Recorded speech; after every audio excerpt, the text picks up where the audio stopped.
What's up, guys? The Allfather here with another war recap. We just defeated this clan 53 to 44, leaned heavily on our Town Hall 9s, but still got the job done. Taking a look at the map, you can see that they didn't take care of business up top, and that was part of the difference. The stats, 3-star attacks is what we look at. That's always going to be the difference. 13 for Assimilated and 7 for our opponent. And you can see we beat them in destruction and average attack duration, a couple other things that tend to, a couple other numbers that tend to make a difference if you come out on the right side of those. So we'll go ahead and look at the attacks. Like I said, it was heavy on our TH9s, a lot of hit downs in order to 3-star Town Hall 8s. And so we're not going to show those just because no sense in looking at nuke attacks down there, but we're going to start with number 5 here, Mountain Dew Maniac, against their number 5 Town Hall 9. Underdeveloped Town Hall 9, pretty much just Town Hall 8 defenses other than the Expos, which are upgraded to level 2, and low-level heroes in general for Town Hall 9. So we'll go ahead and watch this attack as Mountain Dew Maniac brings a GoWiWi attack here. 3 golem entry. Which you can see there, good choice, takes up a lot of damage. It's soaking up the attention of both Expos, 2 Teslas, just a bunch of defenses there. And now the clan castle pops, and this is where, as you see, they're all targeting that one golem there. You've got a Valkyrie, archers, a dragon, and that first golem's going to go down really quick. Would have liked to maybe see a rage spell a little sooner over there, try to save a little bit of the health and hit points on that first golem.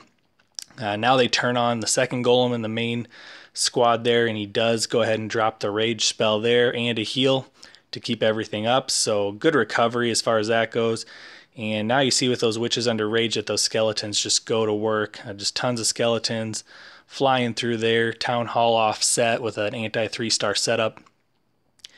And just starts to do work. Now notice right here just a late hero drop and they're split, and that's going to be the difference in this attack. Actually probably prevents a 3-star attack.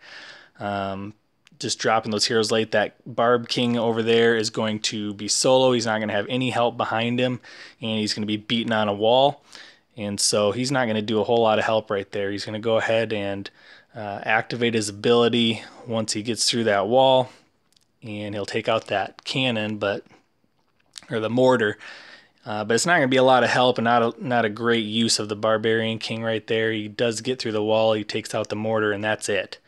And obviously you'd like a lot more productivity out of your Barbarian King there, especially level 12. So, but on the other side, everything's still working around. There's skeletons and witches still alive.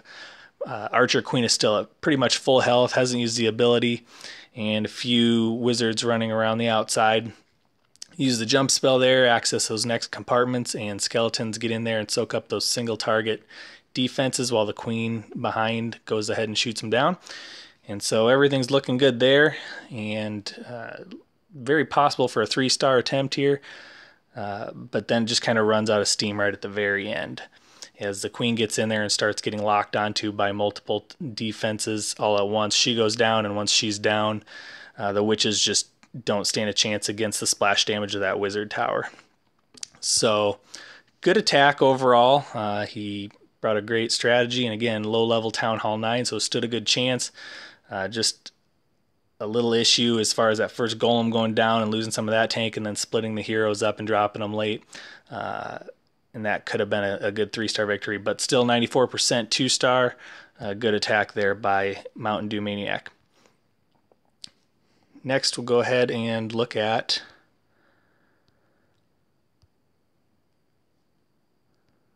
this Hog attack by Seal 6.0 against pretty much max Town Hall 8. And we'll see how he goes ahead and does this. Notice here he drops a couple hogs down at the bottom of the base. I have no idea really what he's trying to accomplish there. It's not enough to, it's not in the area of the lure, and it just didn't accomplish anything. It was a waste of 3 hogs. Maybe he was testing for giant bombs. I really don't know. But then he does drop a few up at the top there, takes out the defense and gets the lure accomplished. And goes to work on the clan castle kill with clan castle witches backed up by wizards. And so other than that first part and losing several hogs, this part all looks good.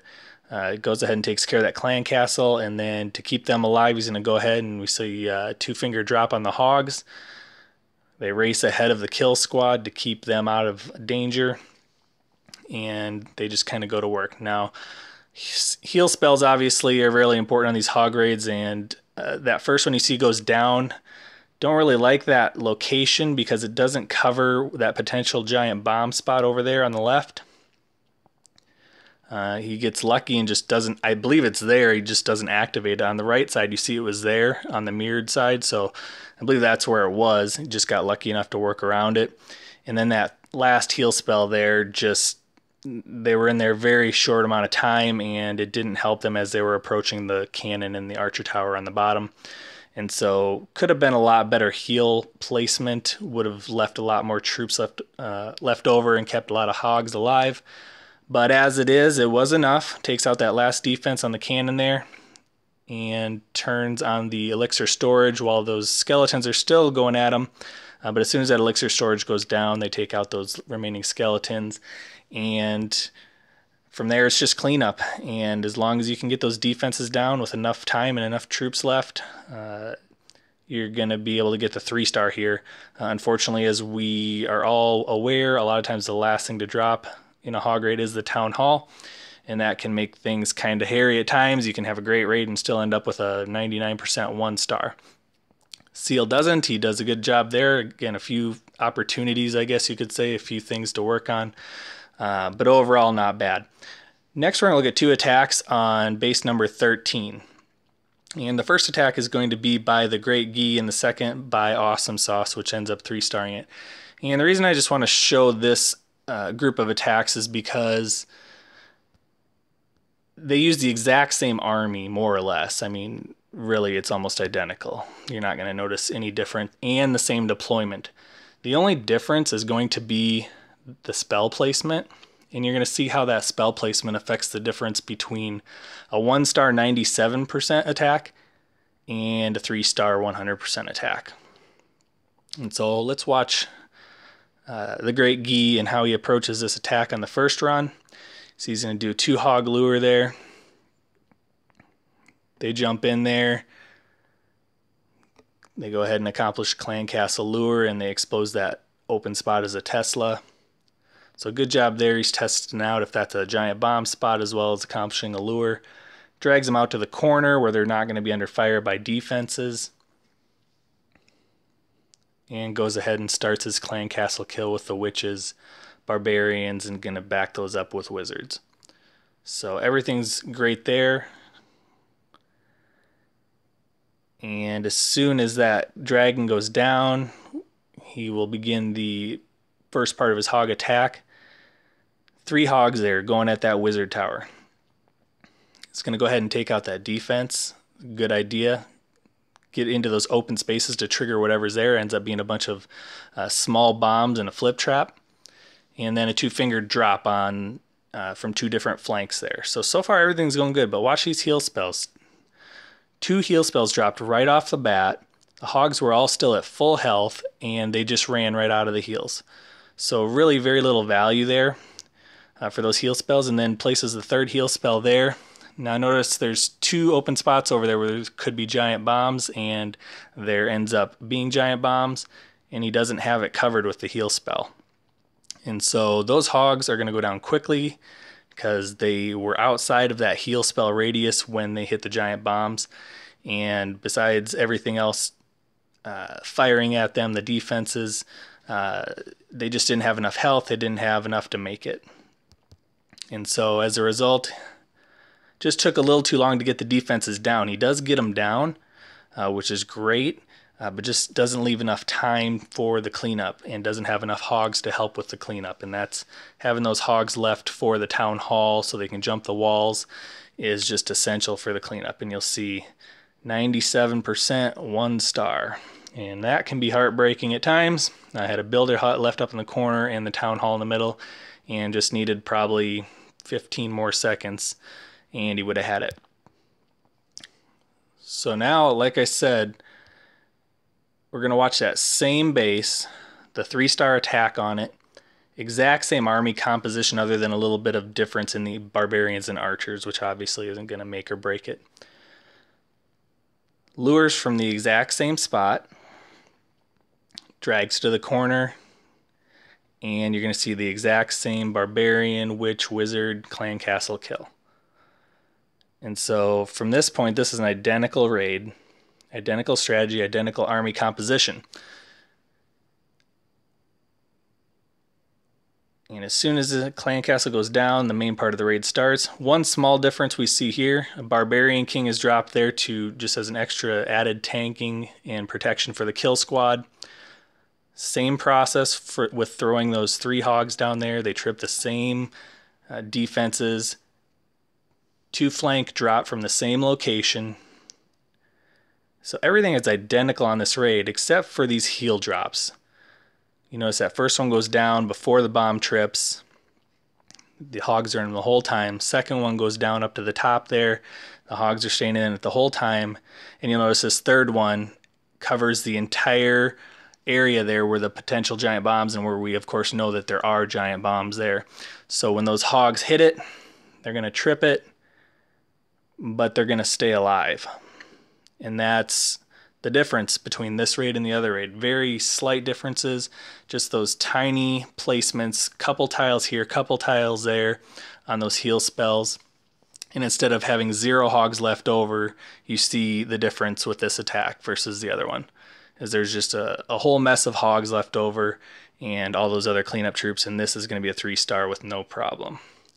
So not picking on anybody or anything like that, but just, again, opportunities to learn, opportunities to see how you could have the right army, but just little details that make the difference between a 1 and 2 or a 3-star attack.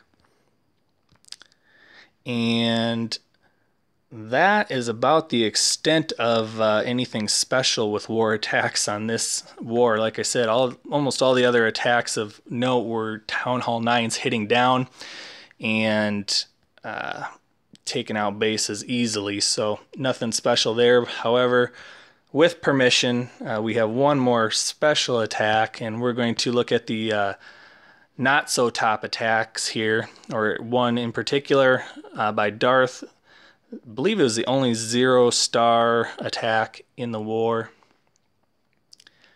And it's going to be a GoWiWi, or GoWiWi, whatever you want to call it. And just take a look at how this unfolds. Drops his hogs there. They go ahead and accomplish a lure and take out a defense. Nothing wrong with that. Now he's going to go with a single golem approach.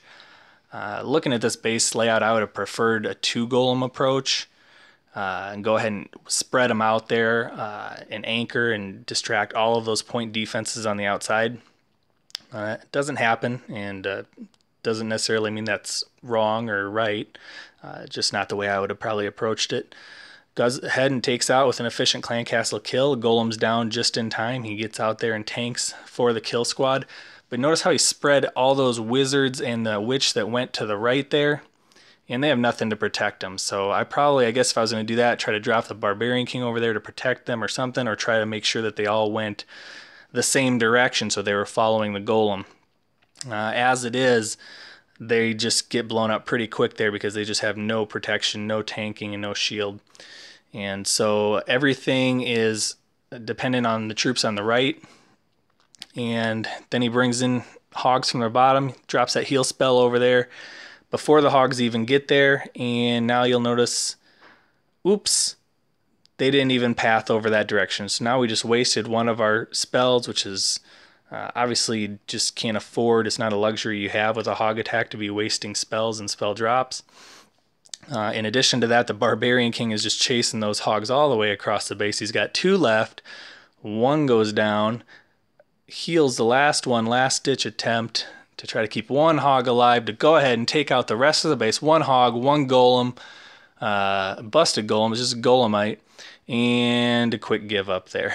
So nice try, Darth. It was not a terrible army composition.